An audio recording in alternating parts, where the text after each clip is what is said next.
Kwa majina ni Fred Obat, na karia yangu ni kupenda kuhudumia wale watoto wenye wanahangaika kwa street na wagonjwa. Na kuna event kuhusu our spiritual director.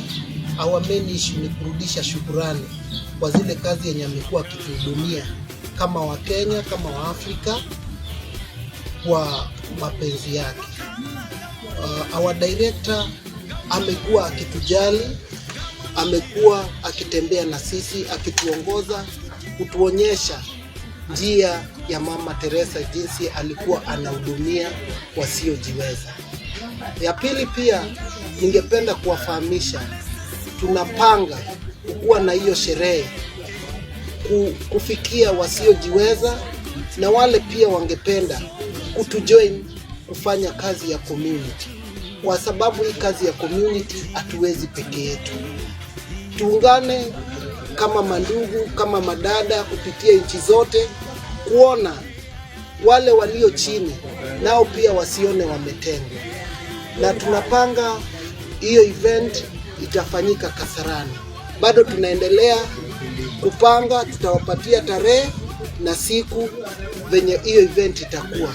Cha muhimu, wewe mwenye unaniona hapo, fikisha ujumbe yako, tuungane, tuweze kukua kimoja, kuona wale watu wenye wanahangaika nao pia wamepata watu wa kuwashikilia. Na ya pili pia ningependa kuwaeleza kuhusu mengi kupitia iThirst. iThirst ni shirika yenye imetoka kwa Mother Teresa na kusaidia walio chini kama wagonjwa, wanaotumia miadarati na pia wale watoto wenye wako kwa street. Cha muhimu ni ile yenye tunapigana nayo kama sisi wa iThirst. Tunaweza kupigana na mambo kuhusu miadarati, umaskini na ujinga, ili tuone na sisi pia kama wana Kenya, wana Afrika, na sisi pia tuone pia tunaweza kuondoa wenzetu wanaotaabika katika street, nao pia waweze kukua watu wa maana.